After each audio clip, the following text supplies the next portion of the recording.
দেখতে দেখতে আমাদের বাচ্চাটা কত বড় হয়ে গেল বলো। হ্যাঁ গো, সত্যি। প্রথম জীবনে তুমি আর আমি স্বামী স্ত্রী ছিলাম, আর তারপর দেখতে দেখতে তুমি মা হলে আর আমি হলাম পিতা। তুমি শুধু ঘর সামলালে আর আমি ইনকাম করলাম, কিন্তু তুমি মায়ের হাতের খাবার হয়ে গেলে আর আমি শুধু ইনকাম করা পিতাই রয়ে গেলাম। যখন যখন বাচ্চারা জীবনে চলার পথে আঘাত পেয়েছে, তুমি ওদেরকে বুকে জড়িয়ে নিয়ে আদর করেছো, আর আমি কঠোরভাবে ওদেরকে শাসন করে বুঝিয়েছি। তাই আজকে আমি কঠোর পিতাই রয়ে গেলাম। যখন যখন বাচ্চারা ভুল করেছে, তখন তুমি ওদের পক্ষ নিয়ে প্রিয় মা হয়ে উঠেছো, আর আমি একজন কখনো না বোঝা পিতাই রয়ে গেলাম।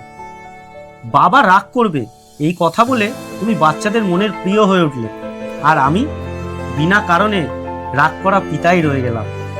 তোমার চোখের জল বাচ্চারা দেখতে পেয়ে ভাবলো যে পৃথিবীতে সব থেকে ভালো মাই বাসে, কিন্তু আমার এই লুকানো চোখের জল বাচ্চারা কখনো দেখতেই পেল না।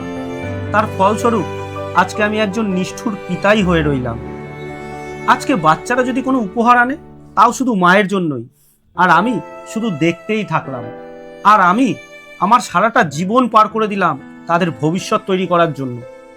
এখন বাচ্চারা সব বড় হয়েছে, নিজে নিজে উপার্জন করতে শিখেছে, আর শেষ পর্যায়ে এসে আমাকে হয়তো এটাও শুনতে হবে যে কি করেছো তুমি আজ পর্যন্ত আমাদের জন্য।